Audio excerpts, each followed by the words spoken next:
Maximize your cup. Let's say you have two different cups. You have one, about a medium-sized cup. Let's say it's around about 16 ounces. Then you have another cup that's around 32 ounces. Both cups, they're about full. And let's say one, as you see, is smaller than the next. But the whole thing I want to really go into is, are you a small cup or you're a big cup? But it doesn't matter the size, because let's say if you was a big cup and you only had 16 ounces and you was a small cup and you had 16 ounces, one would be classified as being great and the other one will be classified as being okay. And so regardless of the size of your cup, you want to make sure you maximize your potential. And that's the key. Because so many times people are cashing in on potential, but you cannot cash in on potential because you have the potential to be great. But just because you have the potential to be great does not make you great. You have to be willing to go the extra mile to do the work that's necessary in order to be great. And so that is where the essence of greatness lies,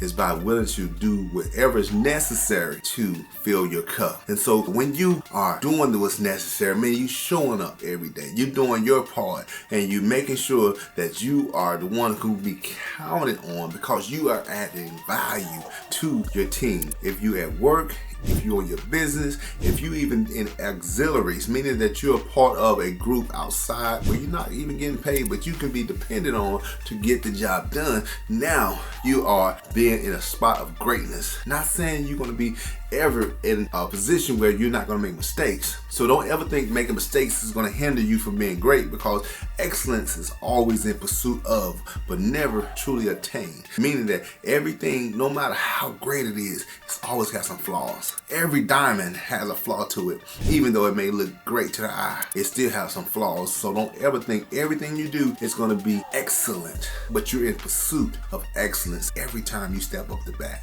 And so with that, if you be faithful over the small things, God will then make you ruler over many. And so even though you may have a small cup, and this is where a lot of us want to get to, we want to have great, massive success. But it's not always the massive success that moves the needle. It's being faithful of the small things, and that's what makes a difference. Because some are meant to rule many, meaning that they directly connect with larger groups because they have an influence over a large community. And that's great. But guess what? If you ask yourself, if I want to be effective, or do I want to be followed? Effectiveness doesn't matter how many people you touch, it's who you touch, and are you able to affect them in a way to get change taken care of. And so that's more important, to be effective than to be followed or to be seen. So you can have all the likes you like, you can have all the comments on your social media, but is that important? Or do you want to be able to impact people where you're able to see the difference in their lives, and whatever your agenda, whatever you are moving towards is being able to be fulfilled, because the people that you touch and the people who are in your cup, even if you have a small cup, are able to move forward. In the cup, you have the larger cup and you have the smaller cup. And in the larger cup, someone could actually fill it up to 32 ounces, right? And so that's just saying, hey, that's how much influence they have. They can have the capacity of 10 and 32 ounces. But then you have the smaller cup, which is 16 ounces. Now, they can't get as much in their cup, but they can be just as effective with that 16 ounces. And then you can with that 32 ounces, because it's not how many people you touch, it's who you touch.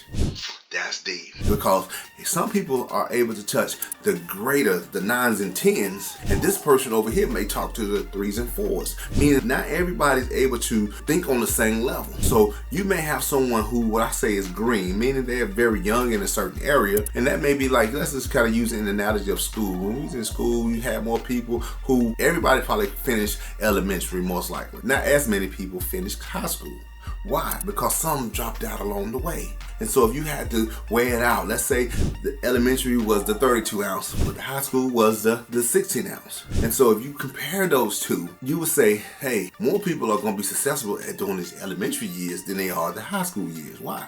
Because there's more people. Is that so? I would go the extra mile to say These people who went through and finished high school are more knowledgeable because they have more substance to them, more understanding. So you have to weigh things not on the size, but on the quality of a thing. And so don't be such in a rush to having too many people and sometimes overweigh you and kind of cause you to sink. So make sure you getting the right people on your team. Make sure you stand there long enough to get the quality that you need, because I would rather have 2 or 3 great than to have 10, 30, or even 100 not so great. So good, it can always be the enemy of great if you settle for good. So let's find the quality that we need to add to our cup. And so I will also say, don't be big when little got you. Some people's like, ooh, that sounds like you talking about the little and like you're talking negative towards it. But no, if little got you, mean your capacity is small, then be focused on being small. Stop trying to be large when you're not meant that way, because now you can be distracted and miss your destination because you're trying to be too big. If you can focus on working with 3 people,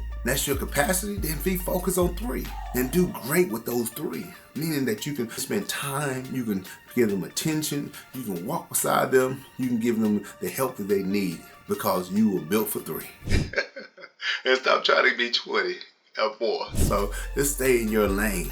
And so with that, now that you are understanding your cup may be small, but it can be powerful. It can be just as powerful as a big cup. So don't disqualify yourself because your cup is smaller, but be willing to get the right people and the right things in your cup so it can impact what it needs to be, because you want to make sure you are effective as can possibly be. Now that you have found out what's need to be in your cup, your next move would need to be is, how do I need to go about leading? First, the greatest leader is the person who can lead themselves first. If you can't lead yourself, how can you lead others? So you should be the example of what you want to see from the others by being that first. Meaning that you should be on time. You should be respectful of others' time. You should also make sure that you're serving them. They shouldn't just be there just to serve you. And so as you lead them in that excellence, guess what? They're going to replicate that same excellence to the others, because you set the standard of what great looks like. And when you do that, now you can be able to hear the hearts of your people, finding out what it is that they bring to the table, because the greatest idea doesn't always come from the person who speaks the vision.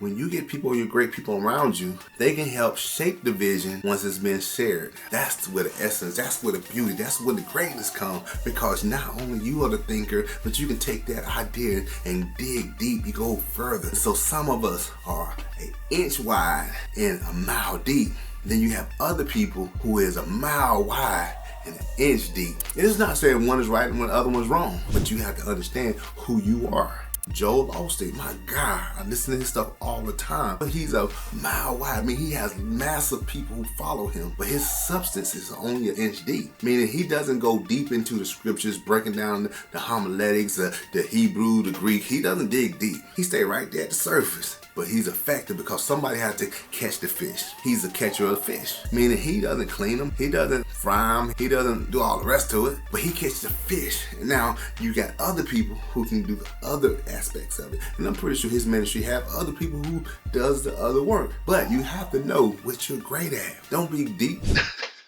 If you only got 5 minutes, don't try to stretch it out to 20. Stay your 5 minutes and be great. I'm okay with being not there yet, because when you try to rush to get there, sometimes you'll drop the ball by trying to be too big too fast. So stay where you are, but know where you're going. You may get there over time, but right now, stay in the shoes that you fit. And that's key to your growth of being successful and effective at what you do. And so when we understand where we are and who we have on our team, now we can lead them in the way that they need to be led. And so now that you understand, it's not trying to be big when little got you. And it's okay to be little. Be great, be thankful that you can recognize your strengths as well as your weakness. And you can operate in the strength that you have. And that may be a smaller cup. And if it's a smaller cup, all you want to do is get the right people in the cup. And if you get the right people in the cup, now y'all can feel great, because now you understand what it is that you can do to help them be great too. And now that y'all can figure that out, go out here, win on purpose, because you have everything you need to be great. If you like what you saw in this episode right here, check out this next episode, because it's going to take you even further. Be great.